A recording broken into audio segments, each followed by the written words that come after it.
Bom dia, gente. A paz do Senhor, amém? Deixa eu contar um negócio que aconteceu ontem. E a personagem principal está aqui conosco hoje de manhã. Aqui ia começar às 2h30. E eu saí de carro de Belo Horizonte às 3 da manhã, porque eu queria deixar a minha esposa com a minha filha lá em São Paulo. E aí a estrada estava boa e tudo. Viemos em 4 pessoas. E aí chegamos muito cedo lá em São Paulo. Eu achava que ia chegar mais tarde. Deixei minha esposa lá e viemos. E tínhamos tempo, né? Era até 2h30. E eu falei assim, vamos almoçar em algum lugar. E aí não tinha nenhuma referência, nada, de nenhum restaurante. Então fizemos assim, coloca no Google aí, e nós vamos passando os nomes, eu vou escolher um lugar, aleatoriamente. Então foi passando lá, fulano. Alguma coisa vai tocar no meu coração. Aí teve lá, restaurante da Dona Andréia, né? Dona Andréia. Eu falei, esse aqui. Aí, sabe por quê? Eu falei, sei lá, Dona Andréia dá uma ideia assim de família, comida boa. Tá bom. Então é esse. Então pegamos e fomos. A gente parou o carro na frente de um negócio, de um outro comércio, que estava assim escrito, não sei o que, mineiro. Tinha mas não era restaurante, era uma cafeteria e tal. Eu falei, olhamos assim, muito bonito. Falei, não, mas não, vamos na Andréia mesmo. Aí cheguei, eu entrei, aí aquela jovem senhora falou assim, Marcelo? Eu falei, você veio com alguma indicação? Eu falei, não, vim do Google mesmo, ele que falou para vir cá. E foi muito bom, uma comida maravilhosa. Acredito que todos já tenham almoçado lá, se não, vocês estão perdendo algo assim maravilhoso. Ontem era dia de feijoada, mas eu preferi peixe, né? Porque feijoada sempre tem em Belo Horizonte, mas um peixinho assim tão maravilhoso. Então foi muito legal, que Deus abençoe. Depois eu fiquei sabendo, pelo Marcelo e pela Andréia, né, que ali aquela casa tem uma história. E eu falei, nossa, então eu quero ver a história, porque a gente não prestou atenção nas fotos e tal, que a gente almoçou lá do lado de fora, mas que Deus abençoe, foi muito bom. Recomendo, viu, gente? Vai lá. Oi? Não, é propaganda do coração mesmo. Como é que Deus faz as coisas, né? Aí ela tirou uma foto, postou, falou, eu não posso ir hoje porque eu estou trabalhando, mas aqui, ó, ele veio aqui primeiro. Então, foi muito legal isso, né? Eu percebo que Deus está nesses detalhes, né? Esses detalhes da vida, isso faz a vida ficar mais legal, assim, mais, né? E tivemos um tempo bom lá, ficamos lá conversando, foi muito legal. Bom, irmãos, normalmente eu não uso assim, um texto tão longo, mas eu preciso ler um capítulo inteiro da Bíblia hoje com vocês. Estão animados? Estamos aqui? Então vamos lá. Abra aí Marcos capítulo 5. Para mim é um dos capítulos mais extraordinários da Bíblia.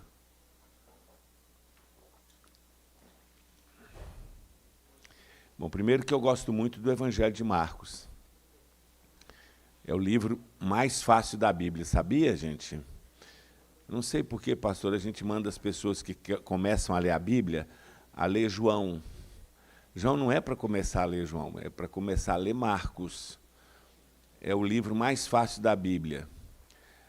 O Evangelho de Marcos é o menor dos 4 evangelhos, mas é o que tem maior número de milagres de Jesus. Então, quando você olha para o livro de Marcos, você vê Jesus em ação o tempo todo. Por isso que a gente tem que recomendar aos iniciantes. Não pode, a pessoa está começando a ler a Bíblia, você entrega a Bíblia, não fala nada, ela lá abre em Levítico, abre em Números. Não, gente. A pessoa vai começar a ler a Bíblia, tem que ler Marcos. Quantas vezes? 52 vezes. Uma vez por semana durante o ano. o ano não tem 52 semanas, lê 52 vezes o Evangelho de Marcos. No segundo ano que ela está lendo a Bíblia, ela lê mais 52 vezes. Depois ela vai para Mateus, depois Lucas, depois João, certo? Nesse meio tempo, se ela quiser ler o Velho Testamento, ela lê Provérbios e Salmos, Salmos e Provérbios.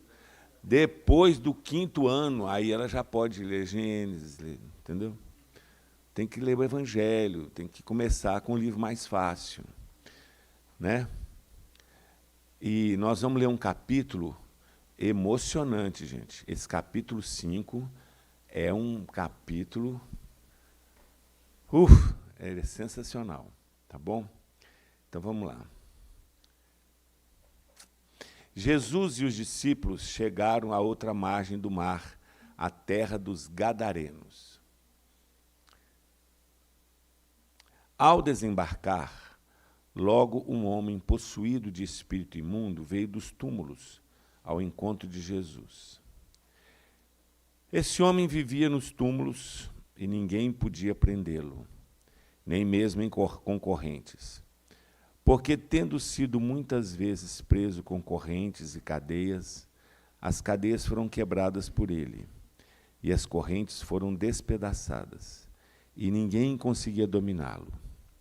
Andava sempre, de noite, de dia, gritando por entre os túmulos e pelos montes, ferindo-se com pedras. Quando de longe viu Jesus, correu e prostrou-se diante dele, gritando em alta voz: "O que você quer comigo, Jesus, Filho do Deus Altíssimo? Por Deus, peço-lhe que não me atormente." Ele disse isso porque Jesus tinha dito a ele: "Espírito imundo, saia desse homem." Então Jesus lhe perguntou: "Qual é o seu nome?" Ele respondeu: "Legião é o meu nome, porque somos muitos." E pediu-lhe com insistência que não os mandasse para fora do país. Ora, uma grande manada de porcos estava pastando ali pelo monte. E os espíritos imundos pediram a Jesus: "Mande-nos para os porcos, para que entremos neles." E Jesus o permitiu. Então, saindo os espíritos imundos, entraram nos porcos. E a manada, que era cerca de 2.000, precipitou-se despenhadeira abaixo, para dentro do mar, onde se afogaram. Os que tratavam dos porcos fugiram e foram anunciá-lo na cidade pelos campos. Então o povo saiu para ver o que tinha acontecido. Aproximando-se de Jesus, viram o endemoniado, o que antes estava dominado pela legião, assentado, vestido, em perfeito juízo, e temeram. Os que haviam presenciado os fatos contaram-lhes o que tinha acontecido ao endemoniado e também falaram a respeito dos porcos. E começaram a pedir com insistência que Jesus se retirasse da terra deles. Quando Jesus estava entrando no barco, aquele que antes estava possuído pelos demônios pediu com insistência que Jesus o deixasse ficar com ele. Jesus, porém, não o permitiu. Ao contrário, ordenou-lhe: "Vá para sua casa, para os seus parentes, e conte-lhes tudo o que o Senhor fez por você e como teve compaixão de você." Então ele foi e começou a proclamar em Decápolis tudo o que Jesus lhe tinha feito, e todos se admiravam. Tendo Jesus voltado do barco, ou de barco, para o outro lado, reuniu-se em volta dele uma grande multidão, e ele estava junto do mar. Então chegou um dos chefes da sinagoga, chamado Jairo, e vendo-o, prostrou-se aos seus pés, ou aos pés de Jesus, e lhe pediu com insistência: "Minha filhinha está morrendo. Venha, impõe as mãos sobre ela, para que seja salva e viverá." Jesus foi com ele. Uma grande multidão seguia Jesus, apertando de todos os lados. Estava ali certa mulher que havia 12 anos vinha sofrendo de uma hemorragia. Ela havia padecido muito nas mãos de vários médicos e gastado tudo o que tinha, sem, contudo, melhorar de saúde. Pelo contrário, piorava cada vez mais. Tendo ouvido a fama de Jesus, a mulher chegou por trás, no meio da multidão, e tocou na capa dele, porque dizia: "Se eu apenas tocar na roupa dele, ficarei curada." e logo a hemorragia estancou, e ela sentiu no corpo que estava curada daquele mal. Jesus, reconhecendo imediatamente que dele havia saído o poder, virando-se no meio da multidão, perguntou: quem tocou na minha roupa? Os discípulos responderam: o senhor está vendo que a multidão o aperta e ainda pergunta: quem me tocou? Ele, porém, olhava ao redor para ver quem tinha feito aquilo. Então a mulher, amedrontada e trêmula, ciente do que lhe havia acontecido, veio, prostrou-se diante de Jesus e declarou-lhe toda a verdade. Então Jesus lhe disse: filha, a tua fé salvou você. Vá em paz, fica livre desse mal. Enquanto Jesus ainda falava, chegaram alguns da casa do chefe da sinagoga, dizendo: a sua filha já morreu, por que você ainda incomoda o mestre? Mas Jesus, sem levar em conta tais palavras, disse ao chefe da sinagoga: não tenha medo, ou não temas, crê somente. Jesus não permitiu que ninguém o acompanhasse, a não ser Pedro e os irmãos Tiago e João. Chegando à casa do chefe da sinagoga, viu Jesus o alvoroço, os que choravam e os que pranteavam muito. Ao entrar, disse: por que vocês estão alvoroçados e chorando? A criança não está morta, mas dorme. E riam-se dele. Mas Jesus, mandando que todos saíssem, levou consigo o pai e a mãe da criança e os que vieram com ele, e entrou onde ela estava. Tomando-a pela mão, disse: Talita cumi, que quer dizer: menina, eu te mando, levante-se. Imediatamente, a menina, que tinha 12 anos, se levantou e começou a falar. Então todos ficaram muito admirados. Mas Jesus ordenou-lhes expressamente que ninguém o soubesse e mandou que dessem de comer à menina. Vamos orar? Você vai fazer uma oração assim: Senhor, fala ao meu coração nessa manhã. Não é: Senhor, fala ao coração da minha família, da minha esposa, do meu filho. É assim: Senhor, fala ao meu coração nessa manhã. Você pode fazer essa oração, por favor?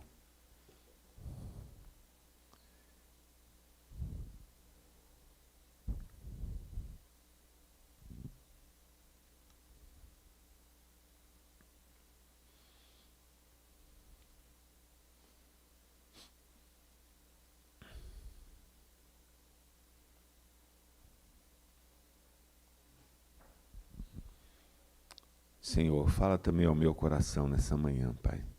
Em nome de Jesus, amém. Estão comigo aqui ou já foram embora? Estão comigo? Então fica comigo aqui. Quando a gente lê histórias, quando a gente lê o Evangelho, a gente tem... Vou deixar aqui 2 dicas. Primeiro, a gente tem que ler prestando atenção nos detalhes, está certo? Segundo, a gente tem que ler e imaginar a cena. Então nós vamos lendo, vamos refletindo, vamos meditando, prestando atenção nos detalhes e imaginando a cena, ok? Estamos combinados? Mas para isso você tem que estar aqui. Esquece o boleto. Conhece aquele versículo apócrifo, irmão, que diz assim: não adianta brigar com os boletos, porque eles sempre vencem? Então, não se preocupe com os boletos, com o exame que você vai fazer, com a decisão que você tem que tomar. Traga o seu pensamento agora aqui, tá bom? O capítulo 5 de Marcos registra histórias de milagres realizados muito tarde, entre aspas, ou depois da hora. O capítulo começa com a história de um homem possesso por uma legião de demônios, violento, potencial suicida, perturbado, solitário, insone e morador de um cemitério, que foi transformado em missionário e pregador do amor de Deus em poucos minutos. Em seguida, é a vez de uma mulher, outrora abastada, que há 12 anos lutava contra uma enfermidade, contra uma hemorragia crônica, e que havia gasto todo o seu recurso com médicos, indo de mal a pior, curada pelo poder que saiu de Jesus, quando ela anonimamente tocou nas suas vestes. Finalmente, Jesus ressuscita uma menina de 12 anos, que, vencida pela enfermidade, acabara de falecer. O capítulo começa com uma história, termina com outra história, tem mais uma história no meio, entre uma história e outra. São 3 histórias, 3 milagres, 3 intervenções de Jesus em pessoas, em situações consideradas por nós, pessoas que foram longe demais. Milagres realizados meio assim, depois da hora. E eu queria meditar com vocês nessa manhã sobre o tema Nunca é tarde demais. Viu, pastor? Nunca é tarde demais. Se você entra dentro do texto, você vai ver que tem uma movimentação dentro do texto. Olha, tem uma movimentação. Se você vai lá no capítulo 4, Jesus estava orando, ele despede a multidão, atravessa o mar para ir na terra de Gadara. Então Jesus despediu a multidão para ir ao encontro de um homem possesso. Gente, presta atenção. Qual pastor faria isso hoje? Qual pastor ia despedir uma multidão para falar assim, gente, volta para casa, fica aí, faz o que vocês quiserem. Eu vou lá na terra de Gadara. Vou encontrar com o prefeito da cidade? Eu tenho uma audiência com o governador? Vou falar com o presidente? Não. O que o senhor fazer lá, pastor? Eu vou visitar um morador do cemitério. Talvez o conselho da igreja iria se reunir, a liderança, assim, o pastor está meio perturbado. O pastor despede uma multidão para visitar uma pessoa lá em outra cidade. Tem que pegar o barco, tem que para ir lá no cemitério. O que o pastor endoidou, gente. Jesus despede a multidão. E ele estava cansado, porque no meio da travessia ele dorme, tem uma tempestade, para encontrar aquele homem. Primeiro movimento, Jesus despede a multidão para tratar de uma pessoa. E mesmo diante do milagre realizado na vida daquele que for endemoniado, porque vocês vão de convir que esse homem tinha vários e seríssimos problemas. Ele era possesso, ele era solitário, ele não dormia, ele morava no cemitério, ele falava sozinho e se feria com pedras e era violento. Toda cidade tem, todo bairro tem, certamente aqui em Santos também tem, aquele homem ou aquela mulher que arrasta um saco de lixo pela rua, que não toma banho há mais de ano e que fala sozinho, ok? Tem ou não tem? Pois é, um homem assim. E esse é ainda agravado pelo fato dele ser violento e se ferir com pedras. Era o potencial suicida. Você tem que imaginar, entra comigo no texto, Jesus atravessa o mar para cuidar dessa pessoa. E esse homem tinha muitos problemas, e apesar de tudo que Jesus fez, porque diz o texto que eles ficaram tão assustados e foram anunciar para aqueles que cuidavam, os donos de 2.000 porcos que se afogaram no mar, porque os demônios pediram para entrar nos porcos, e vocês viram no texto aí, chegaram aqueles que eram os donos, e encontraram o homem que fora endemoniado, vestido, tranquilo, em perfeito juízo. E mesmo assim, eles falaram assim, Jesus vai embora. Jesus colocou aquele povo numa prova e eles falaram, não, nós já acabamos de perder 2.000 porcos aí, é melhor você ir embora. Mas tem um homem aqui que foi salvo, que foi... Não, 2.000 porcos vale mais do que esse homem. Jesus foi lá naquela terra e não realizou nenhum outro milagre, 0 milagre, só ele foi lá para isso. Então, olha, primeiro ele despede a multidão e vai tratar de uma pessoa, certo? Agora a multidão é que manda ele embora. A multidão vai embora. Na hora que ele estava entrando no barco para ir embora, aquele que fora endemoniado chegou e falou, eu quero ir com... Ele falou, não, tem uma tarefa para você, volta para sua casa, conta o que Deus fez na sua vida e como teve misericórdia de você. E ele foi em 10 cidades para dar o testemunho.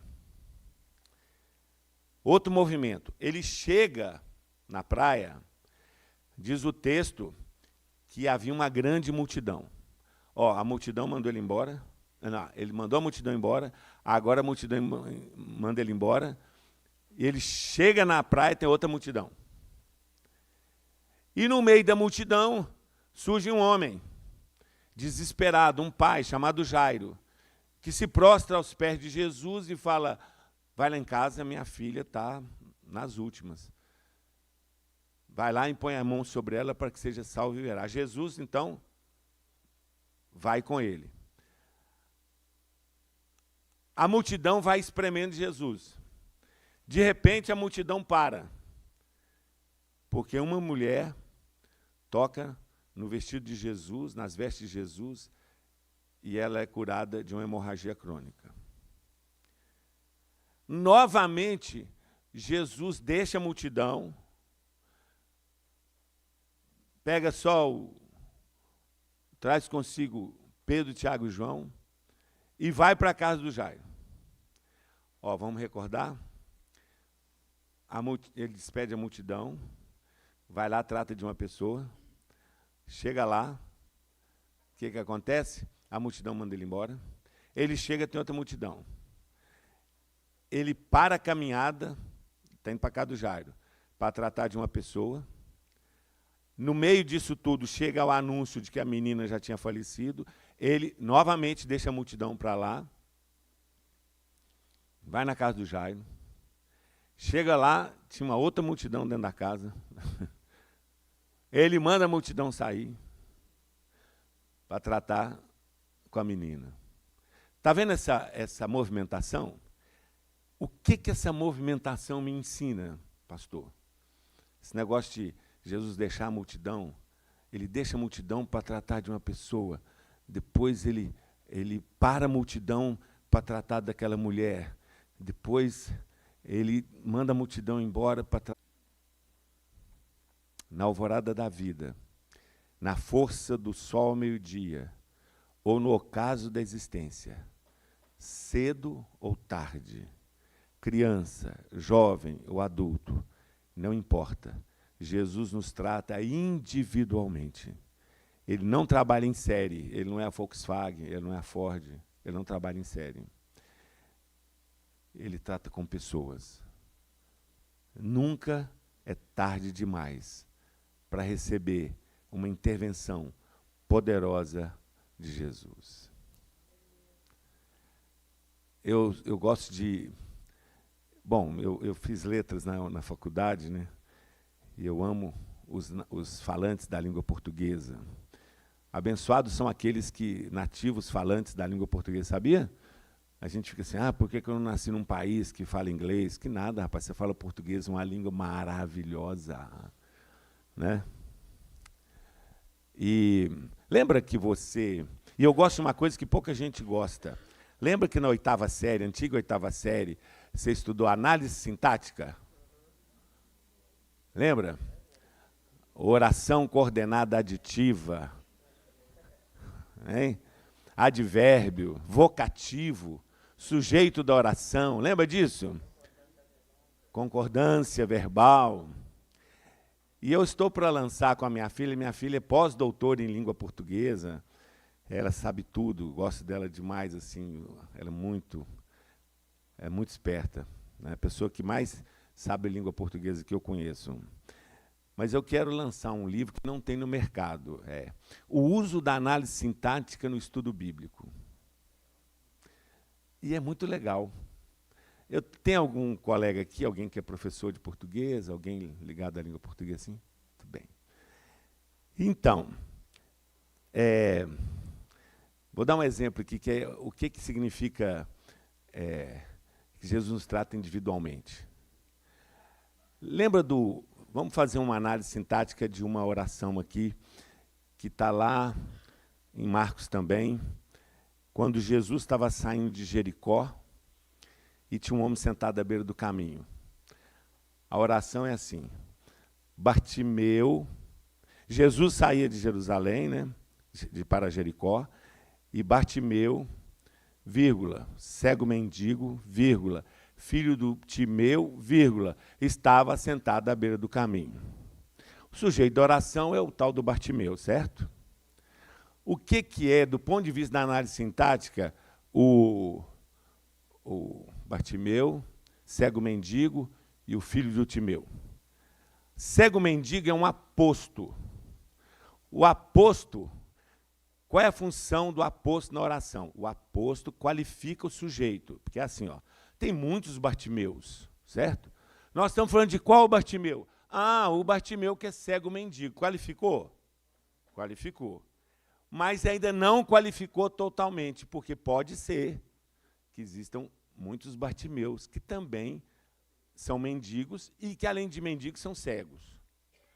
Qualificou, mas não qualificou 100%. Mas aí vem um segundo aposto, filho do Timeu. Pronto, agora acabou. Agora qualificou completamente o sujeito, certo? Porque, convenhamos, só existe um que é filho do Timeu. E se você vai fazer o Enem, fica a dica, quando cair isso na prova, e vai cair, você vai lembrar do pastor, falando o que é aposto. Fica a dica, né, pastor? Igreja também é cultura, né, pastor? Muito bem. Marcelo, mas o que tem isso a ver com o que você está falando, que Jesus prioriza pessoas? Gente, nada na Bíblia está por acaso. Olha que legal, que coisa maravilhosa. Quando Jesus, né, estava saindo de Jerusalém para Jericó, ou saindo de Jericó para Jerusalém, havia um cego que tem nome, Bartimeu, que é filho do Sotimeu e que tem uma história. Sabe o que isso me comunica, pastor? Que Jesus conhece as nossas histórias. Jesus conhece a nossa família. Jesus sabe quem nós somos filhos. Jesus conhece a nossa avó, nosso vô. Jesus conhece tudo sobre mim. E ele se interessa, se importa comigo. Há muitos Marcelos por aí, mas Jesus me trata individualmente, porque eu sou o Marcelo, filho do João e da Ivone. Olha só que maravilha. Significa que Jesus conhece a nossa história. Jesus conhece a sua história. Jesus quer tratar com você individualmente. Não somos muitos aqui, mas somos um número considerável, certo? Não é isso, gente? Eu fico imaginando assim, quando Deus fala assim, você acha que é? Ô Miguel, dá um pulinho lá na Getsemane e vê como é que está o culto lá. Aí ele vem aqui, dá uma olhadinha. Tá beleza. Você acha que Deus nos trata assim? Ele não olha para o grupo, ele olha para você. Ele quer parar a multidão para tratar de você. Jesus prioriza pessoas. Jesus prioriza você, você que tem uma história, você que tem uma dor, você que veio aqui hoje e está com uma dor no seu coração que nem o seu marido conhece, que nem a sua esposa, que você chora no travesseiro escondido porque o pai não pode saber, a mãe não pode saber, ninguém pode saber, uma dor que aperta o seu coração, você carrega um trauma, você que tem aí um medo, você está ansioso. Deus conhece a sua história. Deus te conhece desde quando você era substância informe no ventre de sua mãe, todos os dias da sua vida. Deus conhece a história da sua casa, da sua família. Deus conhece as histórias, gente. Isso não é maravilhoso? Cada um de nós tem uma cegueira, certo? Cada um de nós tem um problema. Meu avô dizia, debaixo de cada teto tem uma história. E aqui nós estamos vendo 3 histórias de pessoas sofridas, angustiadas, pessoas doídas, pessoas que foram longe demais, mas nunca é tarde demais. Eu queria que, nesse primeiro momento, você se sentisse assim, amado por Deus. Eu fiquei sabendo que aquela casa é uma casa que tem muitas histórias, né? Onde tem um restaurante. E Jesus conhece aquelas histórias todas. Jesus conhece a sua história, pastor. Jesus conhece sua mãe, sua bisavó. Jesus sabe como é que a história do Evangelho começou na sua casa, na sua família. Jesus conhece a dor que você está sentindo agora.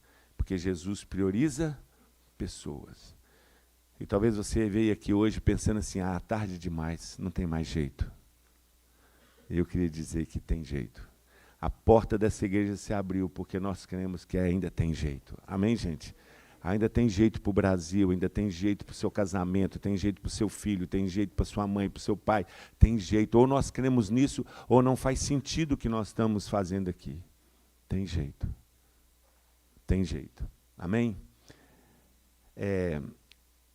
Às vezes a gente se acostuma a vir na igreja, né? A gente veste uma roupa e tal, vamos lá, é domingo 9 horas, a gente veio meio no automático, certo? Mas tem uma musiquinha, só os Jurássicos Park, do Jurassic Park aqui vão lembrar. Quando eu falo da turma do Jurassic Park, eu me incluo, tá, gente? Claro, né? Mas a música falava assim, estamos todos aqui só para louvar o Senhor, novamente aqui em união, algo bom vai acontecer, algo bom Deus tem para nós, reunimos aqui só para louvar o Senhor. Gente, esse negócio do pastor do algo bom vai acontecer, algo bom Deus tem para nós, enche meu coração de expectativa. É assim que a gente tem que vir para a igreja. Algo bom vai acontecer. Gente, o Espírito Santo está aqui. Algo bom Deus tem para nós. Saia do automático agora, em nome de Jesus. E deixe essa palavra entrar no seu coração. Algo bom vai acontecer. Aleluia, Jesus. Oh, Jesus. Faz algo bom nessa manhã na nossa vida, Senhor.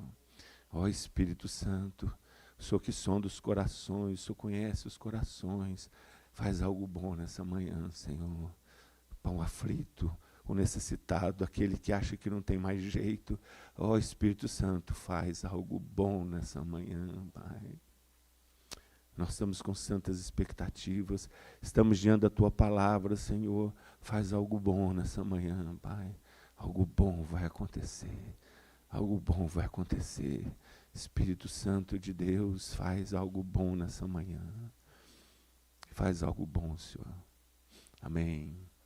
Amém. Amém, gente? A veia pentecostal, pastor. Ela vai chegando aos pouquinhos, sabe? A gente começa bem presbiteriano. Mas aí vai acontecendo, né? Vai acontecendo, né? Vai acontecendo, Jesus. Deixa acontecer, Senhor. Faz, Senhor. Eu agradeço a Deus pela vida da minha avó. Pá.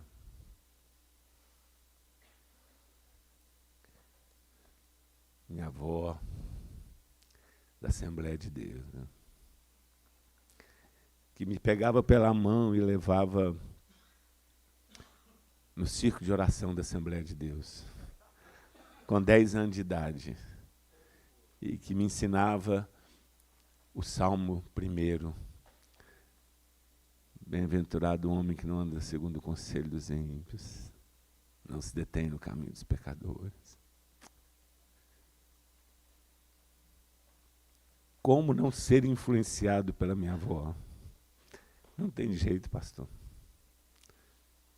Ela me levava para aqueles cultos onde as músicas eram: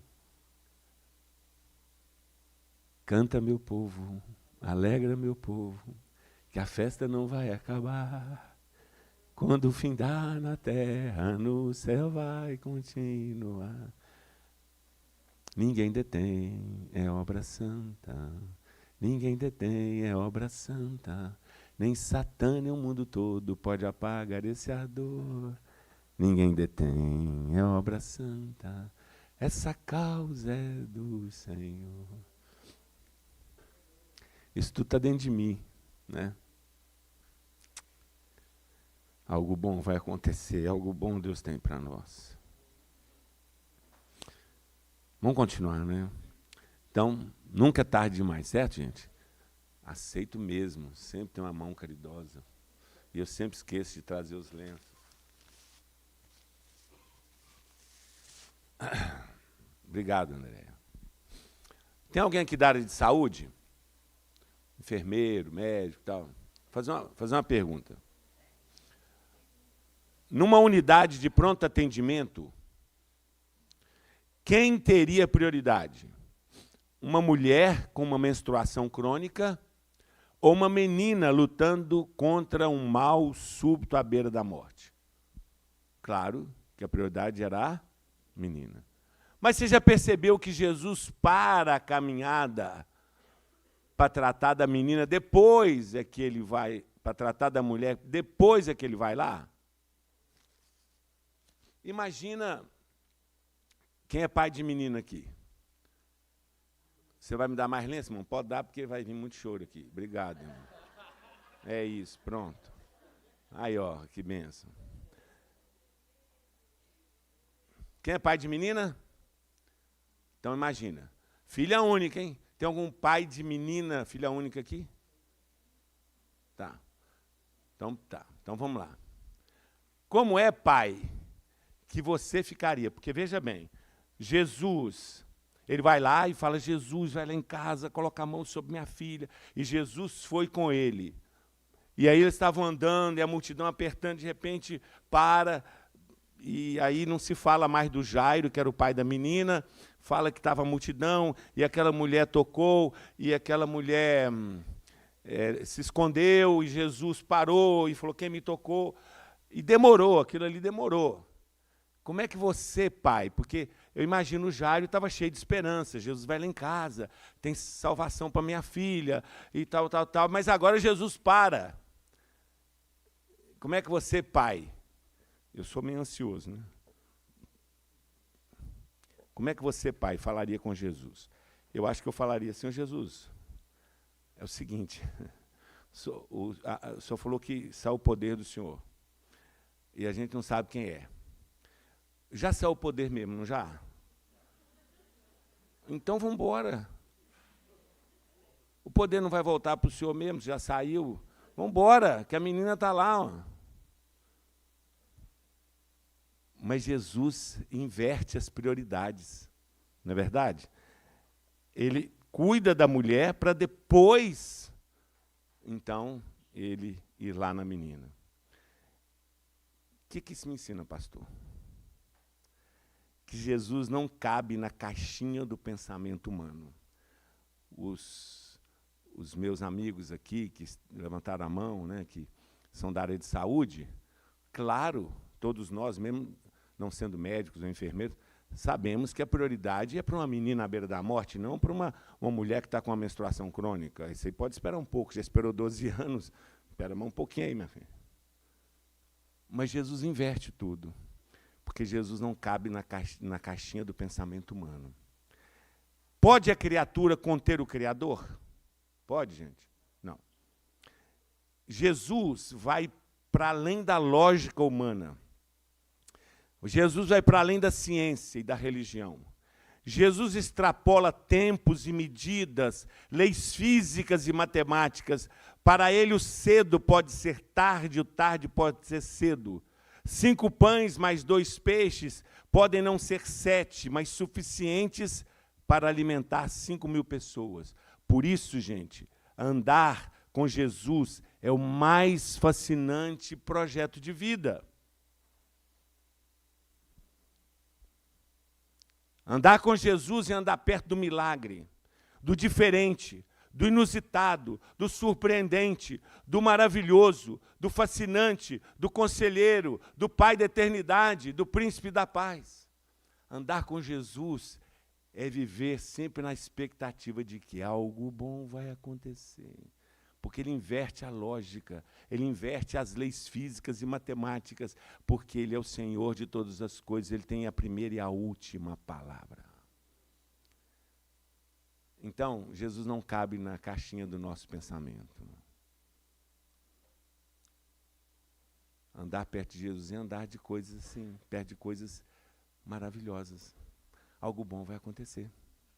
Santas expectativas. E a gente perde essa... A vida vai engolindo a gente perde essa sensibilidade. Sabe o que é a sintonia fina? A turma do Jurassic Park vai lembrar dos rádios antigos de válvula, que tinha a sintonia grossa e a sintonia fina. Né? A gente perde essa sintonia fina de saber que algo bom pode e vai acontecer, que nós estamos andando perto daquele, ou junto daquele que tem todo o poder no céu e na terra. E a gente se acostuma com culto, se acostuma com reunião de oração, se acostuma a ler a Bíblia, se acostuma a orar. Esquece que algo bom pode acontecer, vai acontecer, algo bom Deus tem para nós. Ele nos ama e Ele é maravilhoso, Ele é o conselheiro, Ele é o príncipe da paz, o Deus Todo-Poderoso. Jesus hoje pode mudar todas as coisas. Deixa eu contar para vocês uma experiência. Deixa eu ver como é que eu estou aqui, peraí. Eu vou passar um pouquinho de 10h30, mas é porque eu estou no meio da história ainda. É o seguinte, fico preocupado com as crianças lá também, né? Então, bom, vamos lá. Eu fui pregar numa igreja, eu recebi um convite para pregar numa igreja chiquérésima, de uma cidade capital, que eu não vou falar o nome, chiquérésima também, tudo chiquérésimo. Sabe? E era um dia de semana, quinta-feira, não era feriado, e o pastor me convidou para pregar num culto das 6 e no culto das 8. Quando eu chego na igreja, 6 horas, a igreja tinha 1.200 pessoas de classe média alta, que as mulheres com bolsa importada, tipo, que negócio. Eu me assentei no primeiro banco, do lado do pastor, e na frente tinha uma mesa grande, de fora a fora, onde as pessoas colocavam todo tipo de coisa. Colocava carteira de trabalho, certidão de casamento, foto de família, chave de carro, escritura de casa, de sítio. E aquele negócio cheio. E eu perguntei ao pastor, minutos antes de começar, eu falei, pastor, o senhor me convidou, o que é isso aqui? E eu estava naquela veia presbiteriana dos 5 solas da reforma, um negócio... Ele falou, pastor, eu esqueci, é o culto da batida na porta da graça. Eu falei, hã? É, o culto da batida na porta. Como é que funciona? 3 quintas-feiras, a pessoa vem e bate na porta. Batei e abri-se-vos-á. Na 3ª quinta-feira, ela recebe a bênção. Ih, que negócio entalou aqui assim. Não desceu de jeito nenhum. E eu não podia falar nada, já estava na hora de começar o culto, e realmente começou com uma banda maravilhosa, e eu puxei o freio de mão, pastor. Já puxou o freio de mão que dá aquele último teco, que você puxa, mas não está legal, você fala, tá. Fechei meu coração e a banda começou a cantar. Nosso Deus é poderoso para fazer infinitamente mais do que tudo que pedimos, do que tudo que esperamos, do que tudo que sonhamos, esperamos. E eu sentado, fechado. Nosso Deus é poderoso para mudar situações que nos afligem todo dia. Nessa hora eu pensei, todo dia eu tenho uma aflição. Você não tem, não, uma aflição? Todo dia. Tem dia que você tem 2 aflições? 3, 5. Ele faz o impossível. Ressuscita até os mortos. Não há nada que o possa derrotar. Lance sua rede ao mar. Creia na palavra de Deus. Sinais e maravilhas Ele hoje vai fazer. Nessa hora Jesus falou assim, mas o que está acontecendo com você? Eu falei, o que está acontecendo, Senhor? Senhor, eu não posso participar de uma coisa dessa. Por que eu não perguntei o que é antes? Isso está tudo errado, senhor. Esse negócio de bater 3 quinta-feira na porta, isso não existe, senhor. Onde é que está isso na Bíblia? Assim, eu não posso participar. Como é que eu vou pregar aqui? Esse povo, esse negócio. Está tudo errado, Deus. Aí Jesus falou assim, Marcelo, deixa o povo bater na porta. Oh, mas como assim? Ele falou, você acha mesmo que eu estou com a lista de chamada aí, o arcanjo Miguel está com a lista de chamada. Fulano, não veio quinta-feira passada, não vai receber a benção. Isso aí é coisa da cabeça do pastor. Deixa ele fazer.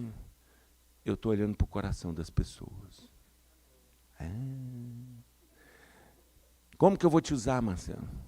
Eu queria te usar, mas você está fechado. Abre o seu coração, deixa o povo bater.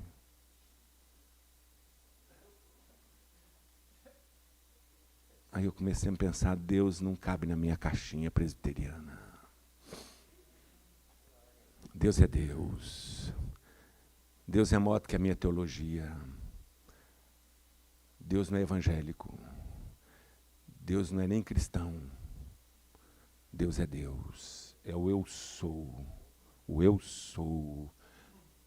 Ele está querendo abençoar as pessoas. E eu aqui igual um pateta aqui.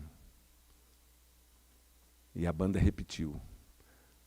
Lança sua rede ao mar, creia na palavra de Deus, sinais e maravilhas Ele hoje vai fazer. Eu falei, obrigado, Deus, pela lição que o Senhor me ensinou. Tirei a minha carteira, peguei a foto da minha família e pus lá na mesa. Sou bobo, vou pular na bênção também. Sabe por quê, gente? Porque Deus é maior do que a nossa teologia. Você acha mesmo que Deus cabe aqui nessas 4 paredes? O vento sopra onde quer. Não sabe de onde vem nem para onde vai. Deixa Deus ser Deus. Claro, gente, como pastor, também sou pastor de igreja. Claro que lá na igreja não vai ter correndo das 3 batidas, não. Mas deixa Deus ser Deus. E naquele dia, meu irmão, o céu desceu na terra. No culto das 8 teve mais gente ainda, teve 1.500 pessoas, mas eu já estava na veia pentecostal. Já estava com a porta aberta. Porque Jesus não cabe na nossa caixinha, certo? Ele inverte prioridades, ele faz do jeito que ele quiser, porque ele é Deus. Amém, gente? Vamos continuar, já aprendemos algumas lições legais aqui, né? A mulher, vamos falar um pouquinho da mulher. A mulher buscava apenas cura para a sua enfermidade. Se você ler o texto, você vai prestar atenção assim. Nós lemos o texto, mas o detalhe. Se eu tocar na orla das suas vestes, a mulher pensava com ela mesma, eu serei curada. Então ela buscava o quê? Cura para a sua enfermidade. Agora, mulheres, vocês vão entender muito mais do que nós, homens, porque imagina, nós estamos falando de 2.000 anos atrás, numa época em que menstruação era algo sujo, certo? Que você não tinha os recursos que você tem hoje, e aquela mulher era considerada imunda, suja, e Jesus insistiu para que aquela mulher falasse à frente de todos por que tinha acontecido. Aí as mulheres aqui podem pensar, pô, mas Jesus foi muito indiscreto, né? A mulher queria, o que mais ela queria era discrição. Jesus podia ter, ele sabia quem era, né? Ele podia ter dado uma piscada para a mulher e falou,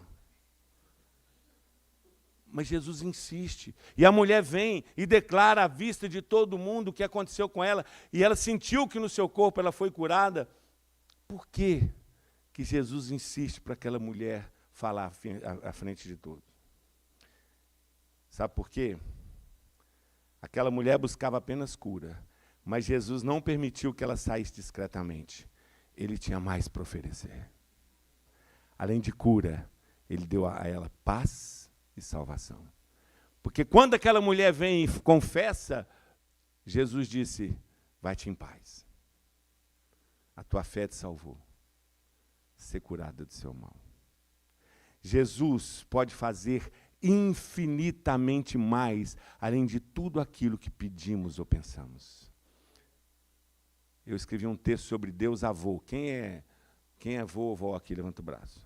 Eles vão me entender. Vocês que não chegaram lá, se aquietem, tá? Um dia vocês vão entender. Deus é pai, pastor, mas o coração dele é de vô. Qual a diferença do Deus Pai para o Deus Vô? O Deus Pai é o provedor. Eu tenho 8 netos. A minha neta mais velha fez 15 anos. E ela tem o nome de Marcela. Você acha que eu tenho xodó com ela ou não? O que você acha?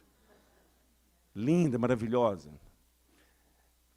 E quando a mãe dela, minha filha mais velha, tinha 5 anos de idade, nós vivíamos épocas de vacas magérrimas.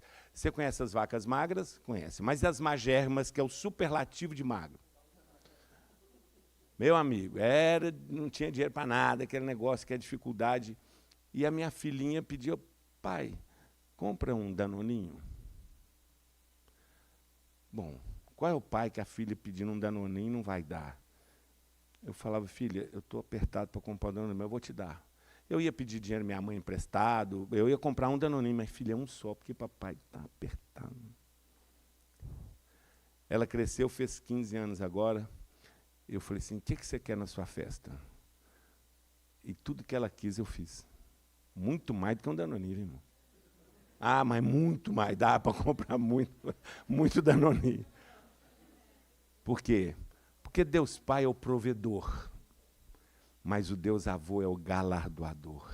É aquele que faz infinitamente mais, além de tudo que pedimos ou pensamos. Aquela mulher foi buscar cura, mas falou, não vai embora não, eu tenho mais para você. Eu tenho paz, eu tenho salvação, além da cura. Vai-te em paz, a tua fé te salvou, ser curada do seu mal. Hoje você está aqui, e o Deus Avô está aqui também, para fazer infinitamente mais, além de tudo que você pode imaginar. Vamos continuar. Jairo provavelmente ficou impaciente com o atraso de Jesus, certo, gente? Já falei sobre isso aqui. Para chegar à sua casa. Ele interrompeu a caminhada para cuidar de uma mulher enferma. Tempo suficiente para a chegada dos mensageiros da casa de Jairo com a notícia que já era tarde demais. A menina não suportou a doença e faleceu. Tarde demais. Vamos imaginar a cena? Jairo está lá meio ansioso, meio nervoso, Jesus não caminha, e aí chegam os mensageiros da casa do Jairo. Não tinha WhatsApp, tinha nada, certo, gente? Aí chegam os mensageiros. Você viu o Jairo por aí? Viu o Jairo? O Jairo está lá no meio da multidão. Ô Jairo, ó, por que ainda incomodas o mestre? Não tem mais jeito. A sua filha já morreu. Tarde demais.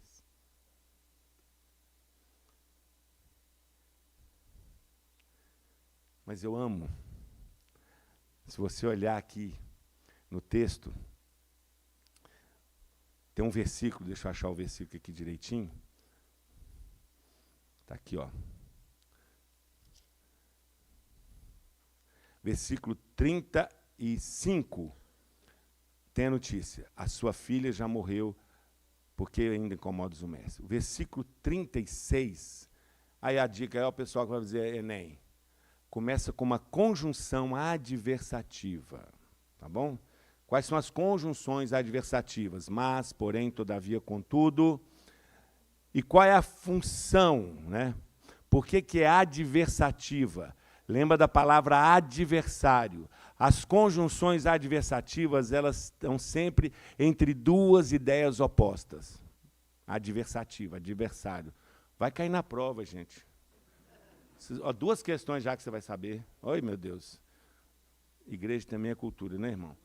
Então, você já aprendeu sobre a função do apóstolo. O apóstolo vem sempre entre vírgulas. Olha a dica, olha aí. Logo depois do sujeito. Você não vai errar isso mais nunca na sua vida. E as conjunções adversativas estão entre duas ideias opostas. Por isso você lembra da palavra adversário, adversativas. E eu gosto disso aqui, pastor. Quando Jairo recebe a notícia, aquele coração que estava cheio de esperança, Jesus vai lá em casa. Agora é tarde demais, Jesus. Agora acabou. Mas o versículo começa com o mas. Mas Jesus. Mas Jesus. Mas Jesus. sem acudir a tais palavras. Acudir não é prestar socorro, é não levando em conta, desconsiderando, não levando em consideração tais palavras, disse ao chefe da sinagoga: não temas, crê somente. Mas no original é mais legal. No grego é assim: não temas, continue crendo. Continue crendo, porque a história ainda não acabou. Continue crendo, papai, mamãe, continue crendo, mesmo diante de pessoas que falam assim: você está orando por aquela doença? Não tem mais jeito. Você está orando para o seu casamento acabou. Seu filho não tem jeito, já era. Mas Jesus está aqui para dizer para você: continue crendo, vovô. Continue crendo, papai. Continue crendo, mamãe. Continue crendo, porque a história não acabou. Quem coloca ponto final nessa história é Jesus de Nazaré, que tem todo o poder, que deu a primeira palavra, haja luz, e que dá a última palavra, o alfa e o ômega, o princípio e o fim, o Deus Todo-Poderoso, Criador do céu e da terra, o Verbo de Deus, Jesus de Nazaré. Mas Jesus, continue crendo. Você veio aqui hoje e eu queria te dar uma palavra. Continue crendo. Continue orando. A história ainda não acabou. Mas o médico falou que não tem jeito, continue crendo. Mas meu marido falou que nosso casamento, continue crendo. Mas meu filho, a diretora da escola falou que meu filho não tem jeito, continue crendo, continue crendo, continue crendo. A história ainda não acabou. Jesus é maravilhoso. Se parece que Jesus está atrasado, às vezes a gente acha que Jesus está atrasado, né? Existe algo crucial que não sabemos. Agora guarda essa frase. A impaciência com Deus é fruto da nossa arrogância. Você está impaciente com Deus porque tem 10 anos que você está orando e Deus não fala nada? A sua impaciência, a minha impaciência, é fruto da nossa arrogância. Por acaso sabemos mais que Jesus? Você sabe mais que Jesus? Por que as coisas não saem como queremos na hora que queremos? Simplesmente porque não somos Deus. No Getsêmani, o homem Jesus pediu para cortar caminho. Se possível, passa de mim esse cálice. Não é possível. Não tem como ressuscitar sem morrer. Você acha que Deus está atrasado? Jesus está demorando? Está tarde demais?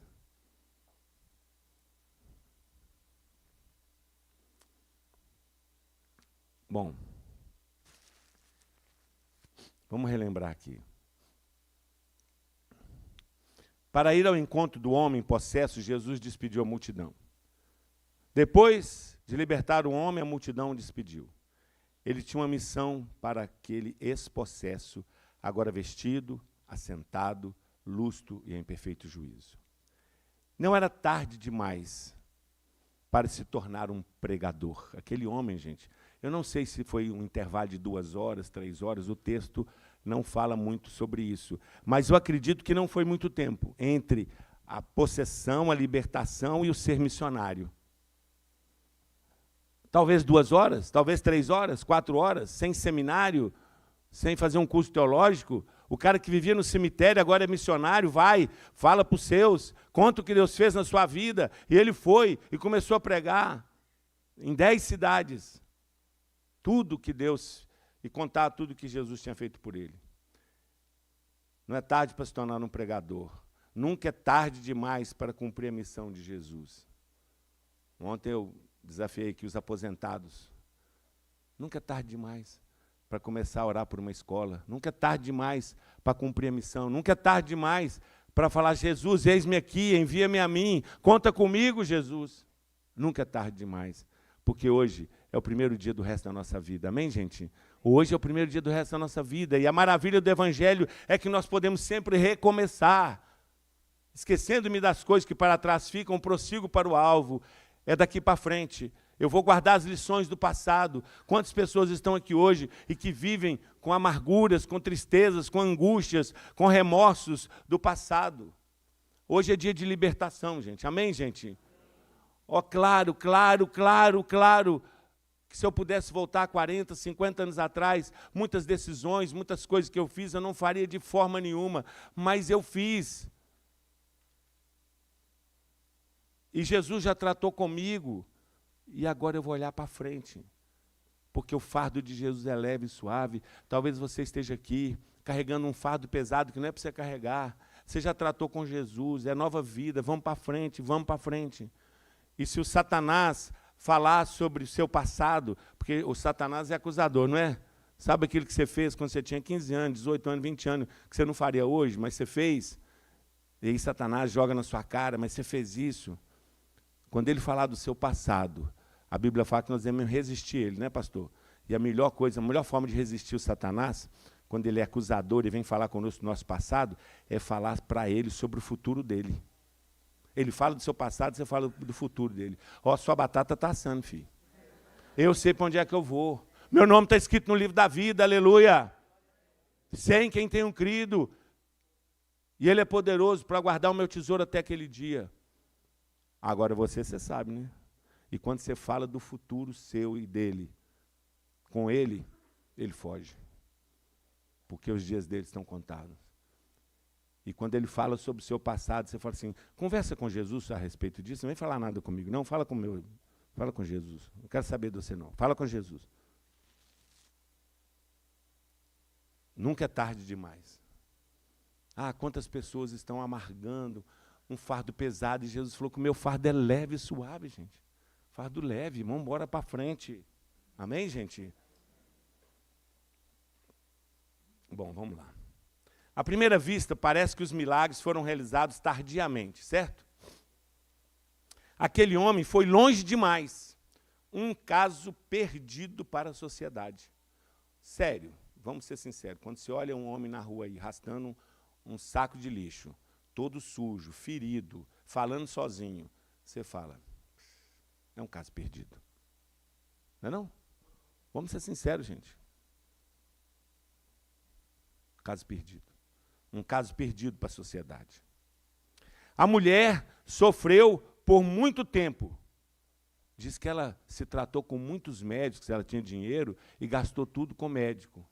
E não deu nada certo. Um caso perdido para a medicina. Ó, não tem jeito não. Tem jeito não. Tem cura não. E a menina não suportou a enfermidade. Uma vida tão jovem, perdida para a família. Não tem jeito mais. Tudo tarde demais. Um caso perdido para a sociedade, um caso perdido para a medicina, um caso perdido para a família. Mas Jesus olhou para os casos perdidos com outros olhos. Isso aqui é legal, pastor. Ele viu um pregador num homem possesso. Ele viu saúde num corpo doente.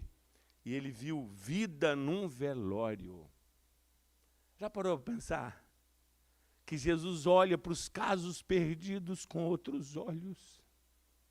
Isso é maravilhoso, isso é extraordinário, isso é sensacional. Meu Deus, o Senhor olha para os casos perdidos com outros olhos. Só consegue ver numa mulher, num homem habitante do cemitério, falando sozinho, só consegue ver nele um pregador. Numa mulher desenganada pela medicina, só consegue ver uma mulher saudável. Numa casa com o velório pronto, o senhor chega e fala, a menina não está morta, ela está só dando uma cochilada. Jesus olha para os casos perdidos aí, da história da sua família com outros olhos.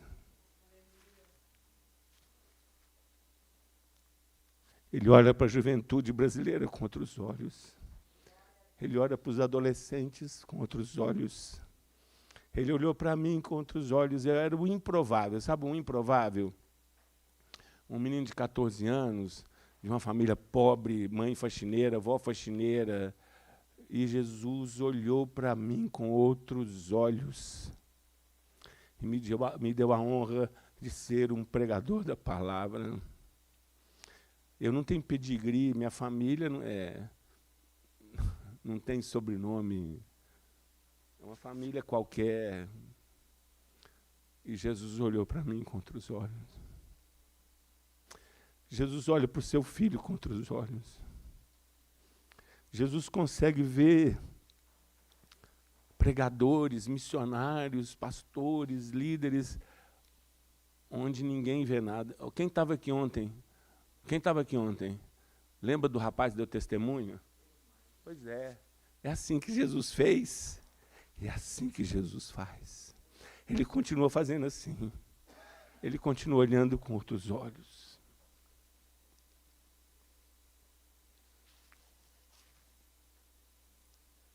Ele continua sendo bom.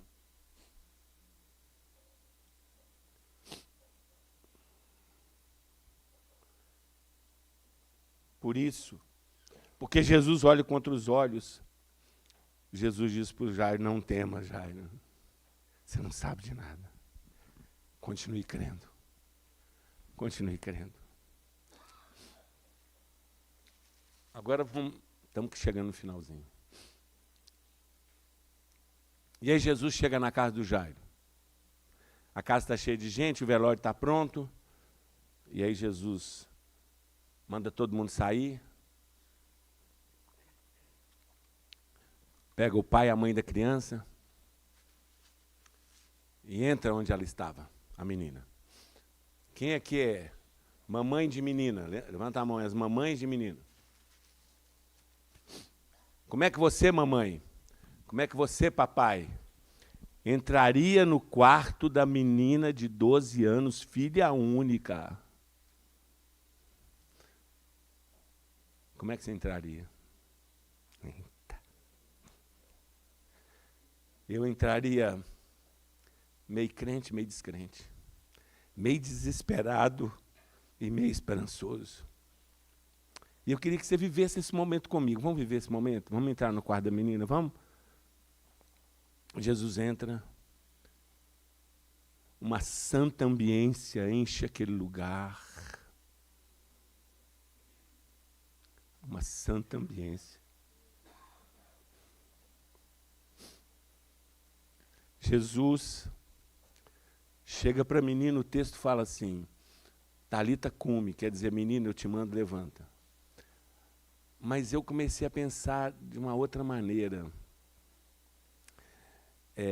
O texto pode ser assim, há uma possibilidade de ter sido assim, ó.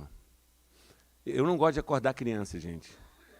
Eu tenho uma dificuldade, o menino está dormindo, deixa o menino dormir, gente. Mas não está lá dormindo, mas deixa dormir. Mas eu imagino assim, Jesus falou que ela não estava morta, só estava dormindo, que Jesus pega aquela criança pela mão e fala assim, uma menina de 12 anos, querida, está na hora de acordar. Querida, está na hora de acordar. Nas mãos de Jesus, a morte virou apenas uma soneca depois do almoço.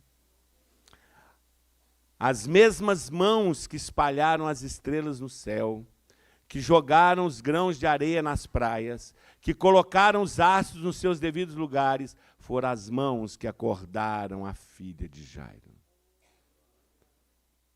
Por que apressar uma pessoa assim? Está com pressa?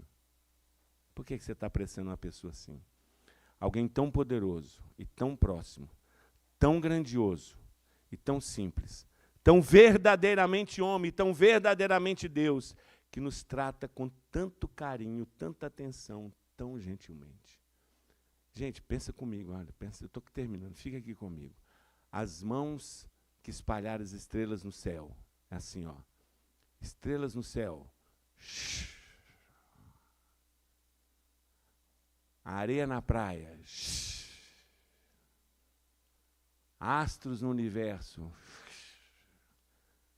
essas mesmas mãos estendidas para aquela menina, disse, querida, está na hora de acordar. Isso é forte, gente. Essas mesmas mãos estão aqui na pessoa do Espírito Santo de Deus. Jesus está aqui. O Espírito Santo dele está aqui. Eu gosto, pastor, quando os discípulos falaram assim, o senhor vai embora? Não vai não? Ele falou, não, eu vou, fica tranquilo. Eu vou mandar o Consolador. Vocês não vão ficar órfãos, nós não somos órfãos. O Consolador veio, o Espírito Santo está aqui. O mesmo poder que encheu aquele quarto, gente, enche esse templo aqui agora. Jesus está aqui na pessoa do seu Espírito Santo. As mãos poderosas do Senhor.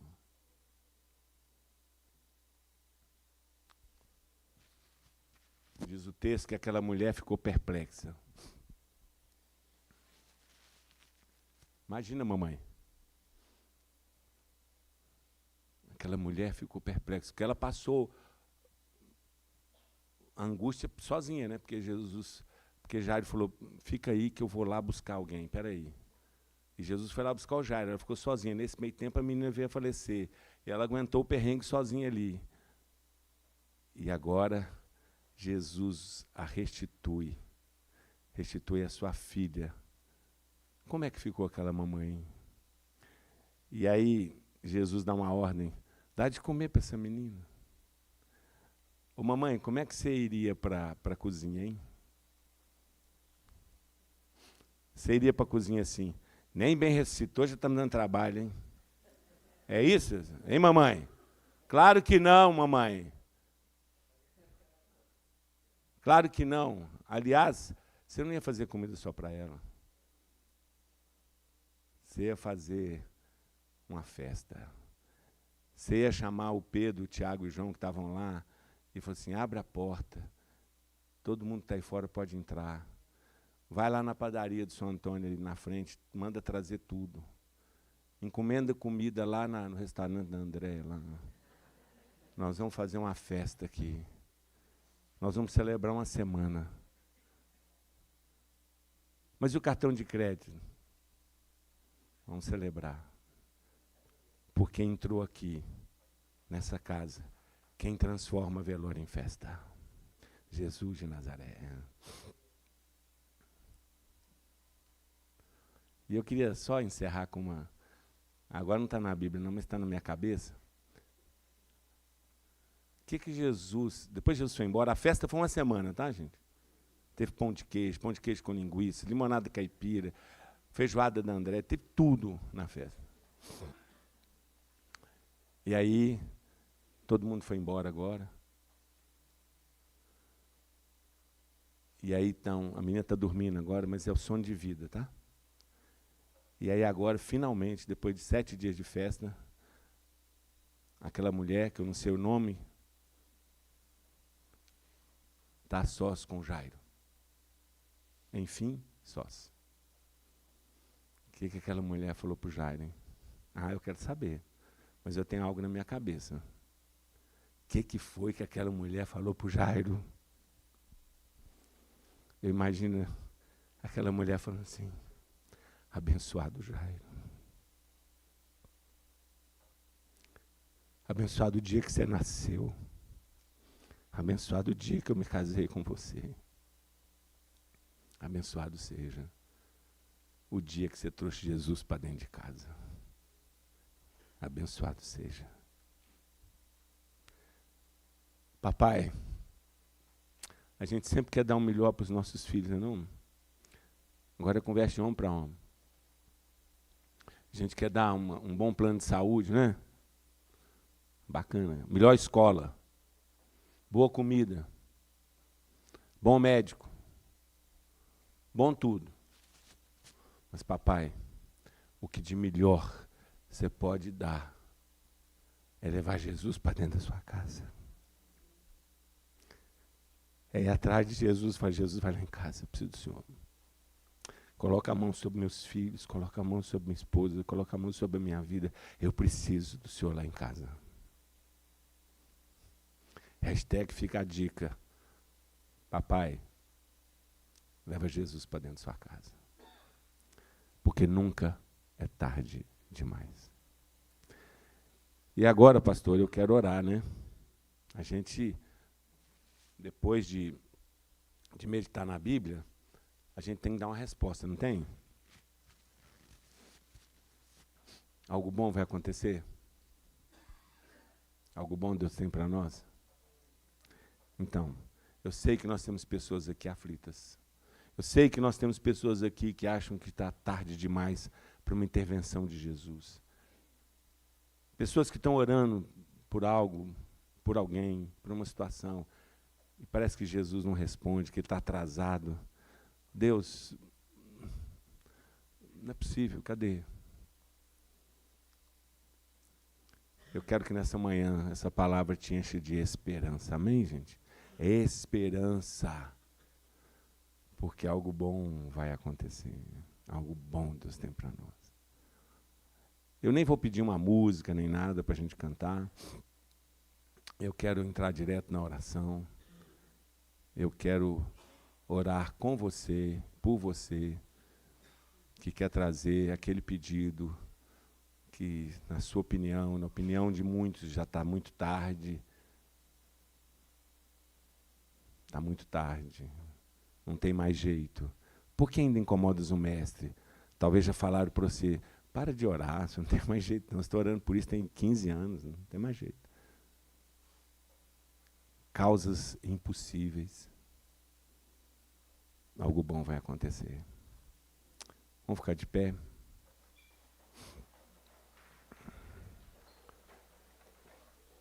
Ô pastor, o senhor pode tirar isso aqui da frente, por favor? Pode tirar isso aqui também. Isso, pode pôr aqui. Obrigado. Se você quiser vir à frente, nós vamos orar juntos. Por essas causas impossíveis, por essas... Vem aqui. Deus falou seu coração. Algo bom vai acontecer. Algo bom Deus tem para nós. Chega aqui à frente. Vocês creem que Jesus tem a última palavra? Creem? Vocês creem que Jesus está aqui? Vamos chegar por lado, assim, para a gente. Não tem problema em ficar pertinho, se precisar, vai com esse banco um pouco para trás aí, ó, tal, né? Isso mesmo. Graças a Deus nós não estamos na Covid, né? Então a gente pode abraçar pessoas, né? Então vem aqui, mano. Isso. Vamos chegar, vamos chegar. Abraça a pessoa que está do seu lado aí. Fica com ela aí assim. Ninguém pode ficar sem um abraço, ó. Isso.